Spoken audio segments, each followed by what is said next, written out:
Hello, and welcome to my channel. Ooh, I got nodded in the back. Oh, how did that happen? Um, so today I am going to read part 6, or I don't remember, part 9 of Napoleon, Josephine. We're on chapter 5, or where are we on?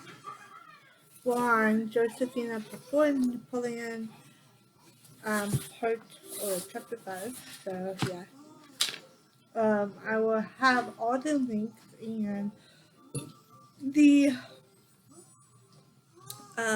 all the parts of it in a playlist, so you can click. I'll add the playlist right here. So if you want to check that out, you can and do all that. So we're going to first start. Upon a nameless digging on station, beware of the formal viscounts, the bishop Harmless, who has secret dwellings with government offices. A search of her Paris apartment was ordered.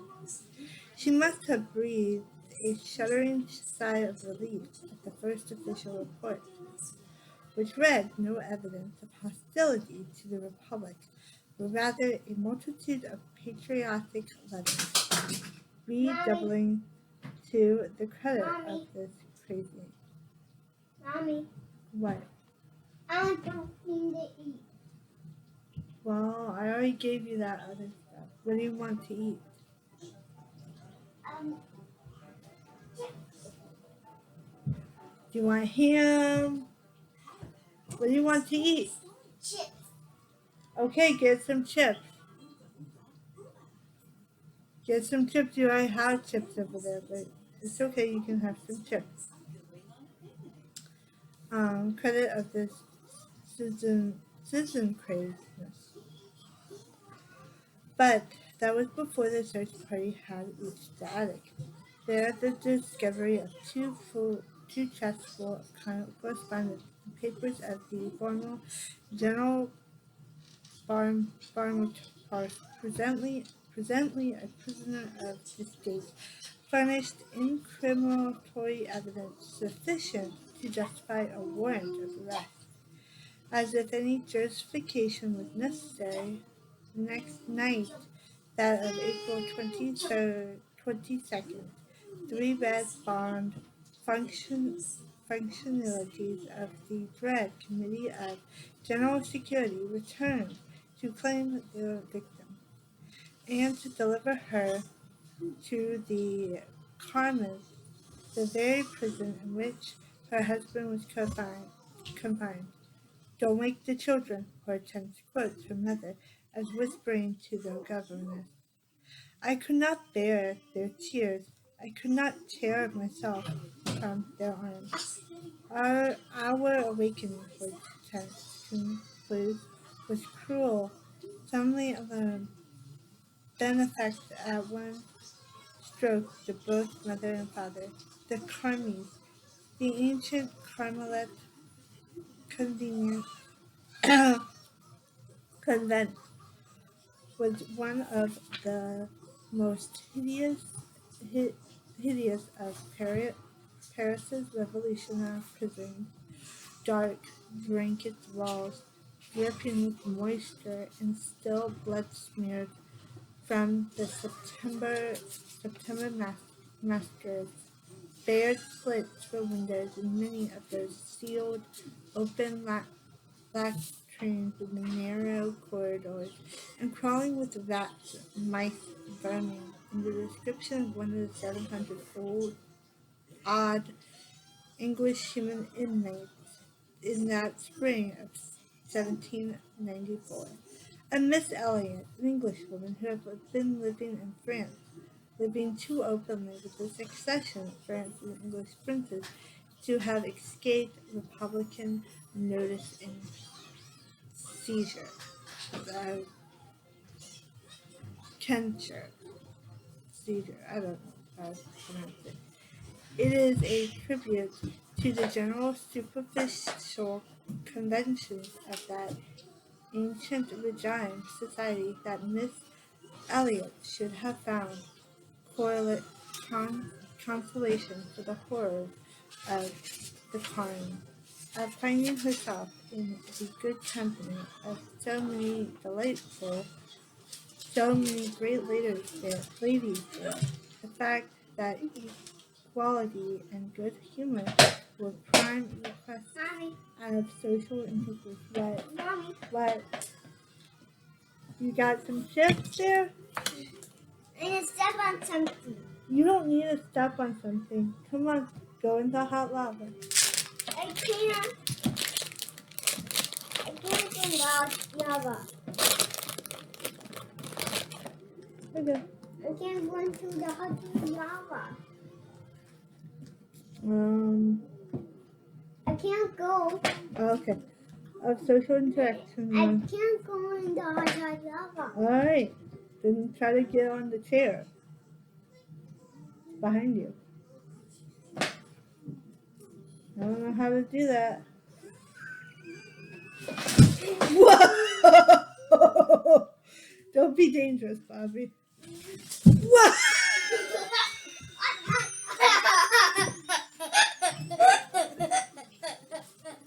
You slid on this. This is dangerous.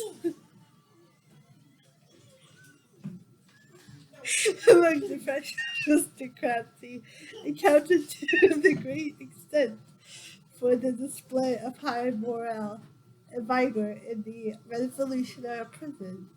A marvel to every contemporary reporter, it is less likely that these efficient, or no, effective and pampered noblemen and noble women were uniformly valorous than that they were uniformly products of their peculiar social code. They demonstrated in the last extremity that good manners could reinforce, if not substitute, for character, and that carefully cultivated in inconscience could make an acceptable substitute for heroism. Most of the prisoners, like myself, Miss Elliot wrote a few years later, had little reason to hope they would leave the Carmen, but for the scaffold. Yet I must own that I passed many pleasant moments there with those very agreeable women, who were all full of talent, none more so than Madame Bonaparte, now Madame Bonaparte. She is one of the most accomplished, good-humored women I ever met. With only little dis- dis- disputes, we had called together were over politics. She being what was called at the beginning of the revolution constitutional, but she was not in the least a Jacobism, for nobody suffered more in the reign of terror and by Robespierre than she did. When I first went into the Carmens, I slept in a room where we were 18 in number. Madame Bonaparte, Madame de Preston, and I had our beds close together. We often made our beds and washed the room, for the other prisoners did not take much pains about it. As for Alexandra de Beauharnais, Miss Elliot wrote that she had known him for many years and that he was a very pleasant man with much talent, then rather a coxcomb. But when she speaks of his wife's embarrassment at their death's door encounter and of their perfect reconciliation, a small closet with two beds was granted to them, where they slept together. She ceased to be a credible witness. The estranged couple were on terms of civility and were unlike to have suffered embarrassment at meeting, having met at his own father's house and at that of mutual friends of their period of the years, having exchanged reports on the children, and having gone to each other's defense in recent critical times. There is no corroboration of Miss Elliott's story of the reputation of marital relations. Had Marie Josephine arose in a weak moment, made any gesture of recollection, she would surely have been discouraged. For in mentioning the name of Madame de Couton as their cellmate, Miss Elliot had already named the other woman at the Carm, Delpha of the flaxen hair and very blue eyes, who inspired in Alexandra de Bure the most consuming passion, perhaps the only genuine, certainly the last, of his passionate 34-year career. It flared so fiercely bright as to dazzle even that charnel house. Not that either made any effort to conceal it. Alexandra had never been one to show consideration of his wife, and Delphi, one of Mrs. Elliott's great ladies, by definition of birth and social distinction, had separated from her husband years previously to experiment as Alexandra had in love.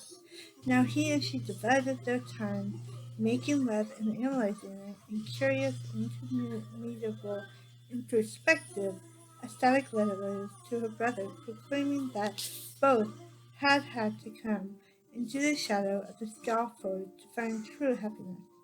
That poor Madame Barnhartness, Miss Elliot narrated, who really seemed to be very much attracted to her husband, became very unhappy.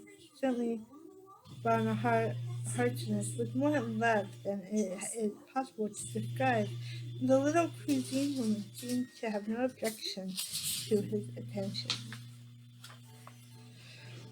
When Alexander's attention could be diverted to his children, he joined in his wife's letters to them.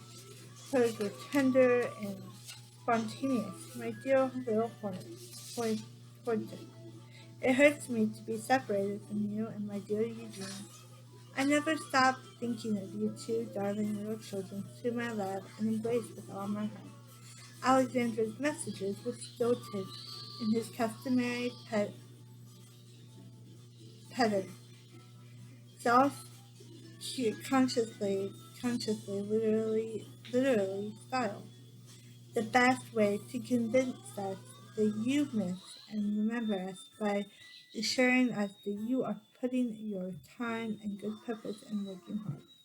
With correspondence with the prison was cut off, the children took to writing out the list of contents affixed to the packages of food and clean linen that were delivered weekly to the convent. Each of us, in turn, as Florence explained, the native stratagem, copied out the list so that at least our parents would know we were still alive. The four-footed messenger proved clever. Marie, Rosie's, Josephine and Rosie's little dog, Fortune, with scraps of paper fastened beneath his collar, could dust, could dart past the guard in a flash and find his way to his mistress, then back again without a reply. Once that, though some mysterious and friendly agency or attempt in Eugene were given a glimpse of their prisoner parents. And another woman came one day, as Hortense tells it, and mysteriously led us to the rear of the garden on Rue de Sèvres and up the stairs of the gardener's house, all the while cautioning us to the strictest silence. Across from us we could see a huge building, and then the opening, in which my mother and father appeared. In surprise and great emotion, I stretched out my arms to them and cried out. They made signs to me to be still, but a sentient at the foot of the wall had heard us and began to shout. The unknown woman hurried us out of home. We learned of the win- widow, widow of the window of the prison. We learned that the window of the prison had been sealed. This was the last time I saw my father. A few days later, he was dead. This is an incident, a nightmare to haunt all Hortense's childhood, must have occurred in mid-July, for on the 22nd, her father's name was called out by the jailer examining the column daily quota 50, a sizable number necessary to account for the ghostly total of 1,367 severed heads falling like tiles off the roof. In the gleeful, gloating wills of the public um, prosecutor. Between the middle of June and the end of July, by the summer's great terror, even the formal traverse of trial by jury had been dispensed, with a robust spy's dictate as a luxury, the impaled republic could not afford. The appearance of the accused before the revolutionary tribunal was the sole formality to be observed in the mass execution. Alexander de uh, Baumhartness, upon his summons, found time to embrace Daphne and to slip in his Arabe talisman ring upon her finger as a pledge of his eternal devotion, which, considering the short time remaining to him on earth, could be acceptable at face value.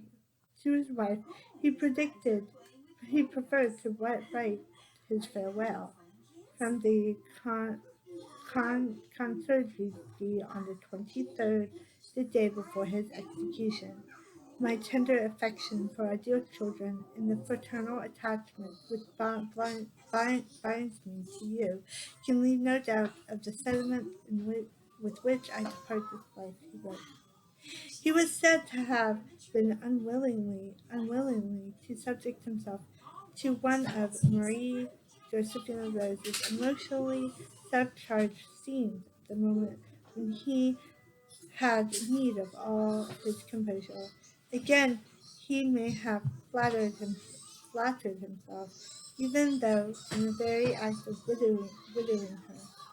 Alexandra has shown her his customary disrespect. A letter Josephina wrote to her mother reveals a considerable composure with the words to the effect that she could yet find some reason for regret at her husband's death. Perhaps that composure in the face of his final public reputation of her as wife and woman stemmed from the fact that she had a prison romance of her own, one as flamboyantly conducted in her rival Daphne's, and with a general far more renowned than General um, Buenos.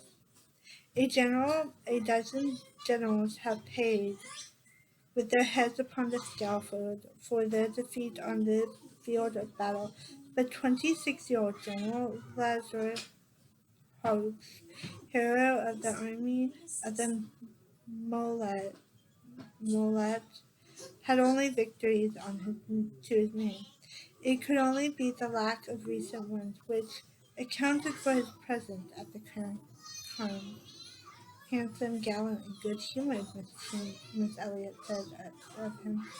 Tall, muscular, but lithe, with a dueling scar like a comma between his brows to emphasize the brutality of his regular features. Punch carried an air of authority. He was precisely the type of male to reassure and comfort a frail and tremulous woman at the hour of a crisis, to inspire a response passion in an and an unattached and sustainable woman at any hour. The exhibition of valor in the revolutionary prison was matched only by that of passionate abandon. To use the words of one reporter, Count Baronat, who, like many another, could only marvel at it in the case of men and women whom I knew to be carrying death sentences in their pockets. It was, he added, a species of bravura for which I was not cut out. General Host and Madame um, Burehartner met in the Carnes courtyard, to which prisoners of both sexes were frequently admitted for the afternoon promenade. Promenade. There was the evening which offered opportunities not to be neglected. According to Count Bernat's first-hand surgery of the romantic side of prison life during the French Revolution, when the shadows lengthened and weary guards relaxed their vigilance. Most of the prisoners were off to bed, and those who remained were discreet.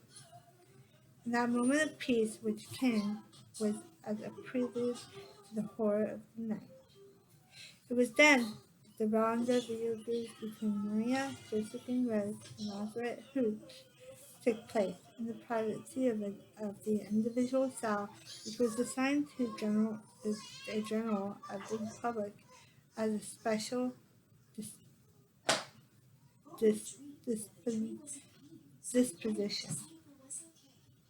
Paul Barrios, who would later supersede Hooch in Marie Josephine Rose's affections, could yet conceal that of all the men in her life, Hooch was the one she loved the most.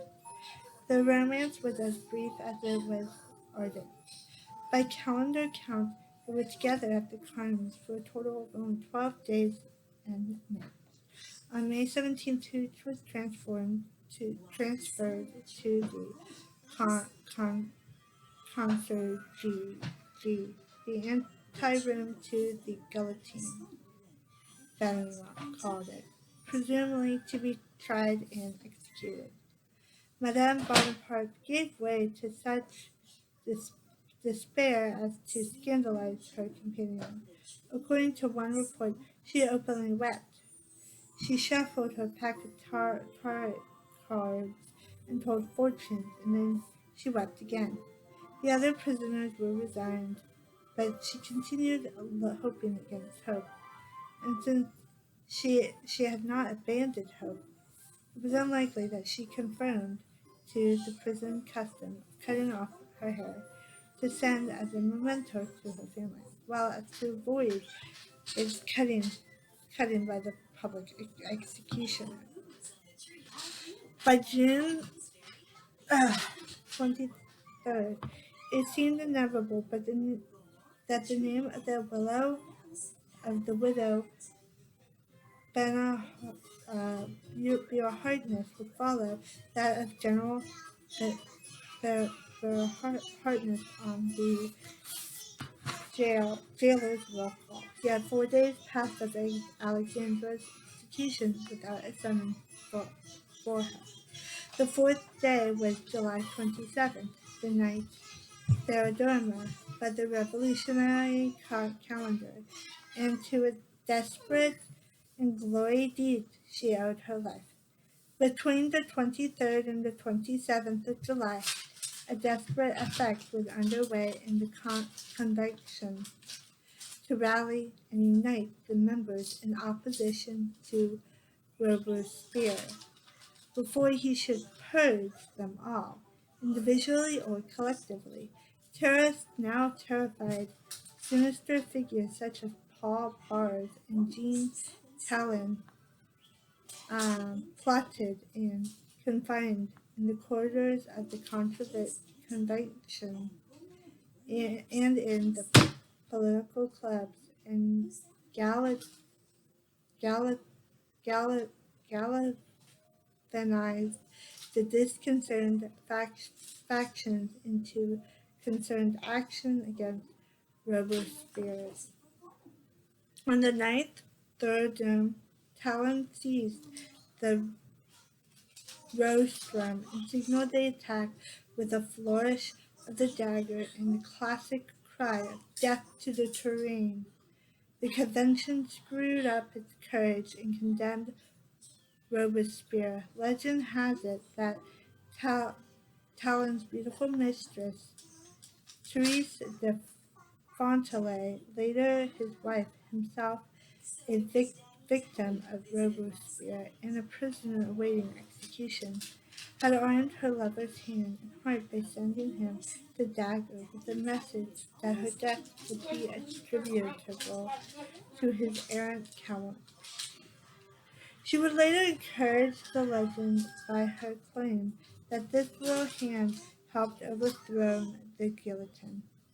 The story of how the news of the ninth Thermidor, the day of Robespierre's overthrow, reached the Carmes and the prisoner Bonaparte can be read in her own words, as recorded by Georgette Durcrest, a lady in waiting who heard her tell it at a tea party 18 years later. One morning, the jailer came into the room where he slept with the Duchess Anne Guillotin and two other ladies, the Empress Josephine speaking, according to Mademoiselle Ducrest's memoirs. He told me that he had come to take me away. I begged to give it to another prisoner. That implied that Madame Harkness is to have a better one. Madame de Angelican demanded sharply. It means that she'd not be needing one of any kind, he replied with a repulsive grin. It means we're coming to take her to the con- conciergerie, from there to the guillotine. At these words my compassion emitted piercing shrieks. Finally, to an end of their lamentations, I told them that their distress was ridiculous, that not only would I be put to death, I would live to become a Queen of France, as had predicted to me. Then why not be making out the list of your ladies of the palace, Madame de Guillotin inquired sarcastically. Ah, you're right. I hadn't thought of that. Very well, my dear. I'll begin by naming you as my lady of honor. I promise you the appointment. And that says a promise in which Josephine tried to keep when she became empress. Madame, or Mademoiselle de, de Crest reports her saying, but Napoleon objectified because Madame de Guillotin was a divorcee. Oh. At which these ladies' tears began to flow the faster.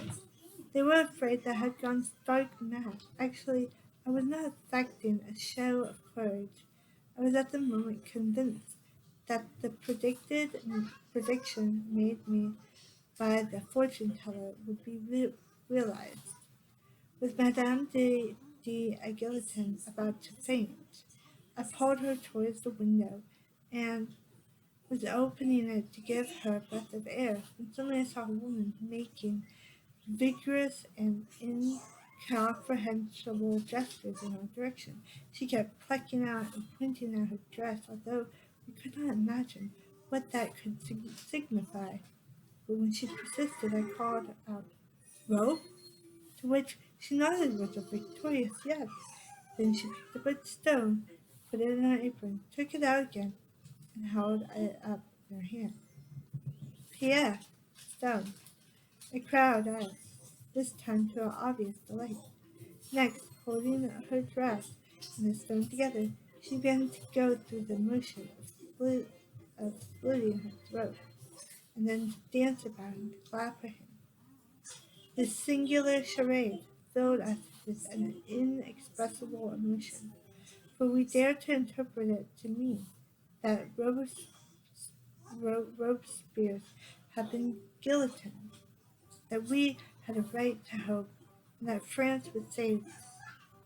A few moments later, a crowd of our companions in the misfortune rushed in and gave us the details of the memorable day. They brought me back to back. They brought me back my bed of leather-stripped webbing, on which I slept the soundest night's sleep of my life. Before I retired, I said to my friends, "You see, I've not been guillotined, and I shall yet be crowned Queen of France." The memoirs of Mademoiselle Ducrest are not the only ones to quote Josephine in her story of the old Machiavello croon who told her fortune when she was a child in Martinique. Both Napoleon and Hortense made mention of hearing her tell it too, inclined as she was to superstition to believe in her star, in signs and premonition. She may have put faith in that fortune told her in her youth, especially in August of 1794, when the first part of the prediction that there would be a first early marriage and an early widowhood had already come to pass. A part about a second marriage was not unlikely a fulfillment. The final prophecy, however, that she would one day wear the crown of France, and so struck her as patiently observed the time when the Revolution had just abolished abolished monarchy forever. I think it's interesting that we learned a little bit about Josephina and kind of her ideas, and I guess um, uh, the the witchery. I don't know what you call it, like fortune telling and stuff like that. So yeah, that's interesting. So yeah, and that is it on part 9. I think it's part 9, and but yeah, that's it. Next week we'll continue this. So yeah, and comment down below about what is your favorite part of the story so far, and what you learned about her, and Napoleon. And I'll see you in the next video. Bye!